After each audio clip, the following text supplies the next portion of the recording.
আসসালামু আলাইকুম, কেমন আছেন সবাই? আশা করি ভালো আছেন। আমরাও আলহামদুলিল্লাহ ভালো আছি। সকাল সকাল আরও একটি নতুন ভিডিও নিয়ে আপনাদের সামনে হাজির হলাম। তো আজ আমি অনেকগুলো রুটি বানাবো, এগুলো ফ্রোজেন করব। এজন্য আমি এখানে কিছু ময়দা সেদ্ধ করে নিচ্ছিলাম। তো অনেক দিন আমি ফ্রোজেন পরোটা খেয়েছি আর খেতে ভালো লাগে না, এজন্য আজ অনেকগুলো রুটি বানাবো। আর কিভাবে ফ্রোজেন করব সেটাও আপনাদের সাথে শেয়ার করব। তো এখানে আমি দুপুরের রান্নাটাও করে নেব সকাল সকাল। এখানে আমি কিছু ডিম সিদ্ধ করে নিয়েছিলাম আর এখন লবণ হলুদ মাখিয়ে ডিমগুলোকে একটু ভেজে নেব। আস্ত ডিম রান্না করার থেকে আমি মনে করি এরকম ডিম সিদ্ধ করে তারপরে মাঝখান দিয়ে কেটে ভেজে রান্না করলে আমার কাছে খেতে ভালোই লাগে, কারণ ডিমের মধ্যে মশলাটা খুব সুন্দরভাবে ঢুকে যায়।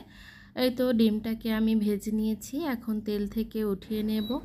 আর এর মধ্যে কিন্তু আমার গ্যাস সিলিন্ডারটা শেষ হয়ে গেছে, তাই এখানে আমি ইন্ডাকশনে রান্না করব, এজন্য ইন্ডাকশন অন করে নিয়েছি। আর এখন আগে থেকে যে তেলটা ছিল ওই তেলের মধ্যেই আমি এখন পেঁয়াজ বাটাটা দিয়ে দেব আর সামান্য একটু আদা রসুন বাটা দিয়ে দেব। মশলাটাকে কষানোর জন্য এখানে আমি সামান্য একটু পানি অ্যাড করে দিয়েছি আর এর মধ্যে এখন শুকনো মশলাগুলো অ্যাড করে দেব।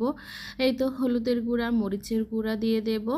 আর আজ এই মরিচের গুঁড়াটা নতুন এনেছে, এত ঝাল ছিল, পরে আমরা খেতে বসে খেতে পারিনি। তারপরে আমরা এর মধ্যে কিছুটা আলু দিয়ে আবারও ডিম উঠিয়ে রেখে মশলার সাথে আলু দিয়ে কষিয়ে আবারও রান্না করেছিলাম। এরপর আমরা খেয়ে নিয়েছি। এই তো এখানে জিরার গুঁড়া, ধনিয়ার গুঁড়া আর গরম মশলা দিয়ে মশলাটাকে ভালো করে নেড়েচেড়ে কষিয়ে নিয়েছি। এখন এর মধ্যে পরিমাণ মতো পানি অ্যাড করে দিয়েছি আর পানিটা যখন ফুটতে শুরু করবে তখন আগে থেকে ভেজে রাখা ডিমগুলো আমি এই ঝোলের মধ্যে দিয়ে দেব। সবগুলো ডিম আমি ঝোলের মধ্যে দিয়ে দিয়েছি। এখন একটু নেড়েচেড়ে মশলার সাথে মিশিয়ে নেব। আর এই তো এখন চুলোটা অন থাকা অবস্থায় আমি রেখে দেব। আর ইন্ডাকশনে রান্না করলে কিন্তু খুব তাড়াতাড়ি রান্না হয়ে যায় আমার মনে হয়। এই তো ডিমটা আমি রান্না করে নিয়েছি আর এখন আমি একটা ফ্রাই প্যানের মধ্যে পেঁয়াজ কুচি আর চিংড়ি মাছ দিয়ে দিয়েছি। কিছুক্ষণ ভেজে আমি এখানে পানি অ্যাড করে দিয়েছি আর এর মধ্যে আমি হলুদের গুঁড়া, মরিচের গুঁড়া, লবণ আর সামান্য একটু জিরার গুঁড়া দিয়ে দিয়েছি। আজ আমি চিংড়ি মাছ দিয়ে শসা রান্না করব। এই তো শসাটাকেও দিয়ে দিলাম আর ভালো করে কষিয়ে নিয়েছি। এখন পরিমাণ মতো পানি অ্যাড করে দেব।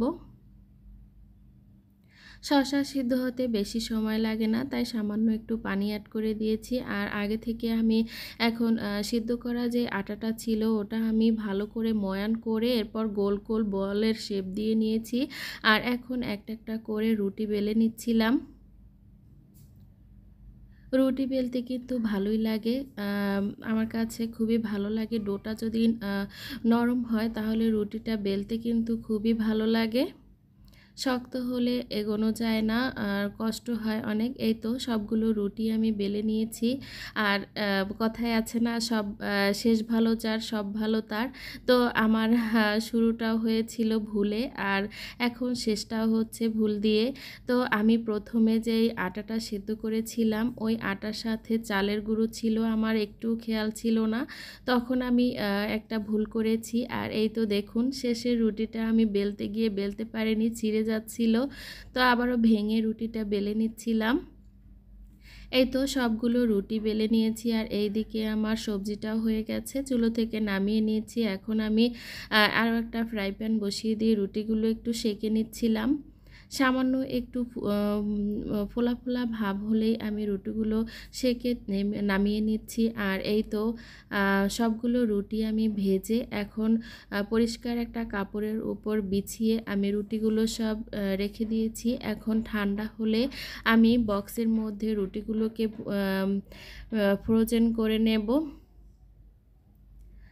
এই তো এখন রুটিগুলো ঠান্ডা হয়ে গেছে আর বক্সে আমি রেখে ফ্রিজে রেখে দেব, নর্মাল ফ্রিজে। ভিডিওটা যেখানে শেষ করছি, সবাই ভালো থাকবেন, আল্লাহ হাফেজ।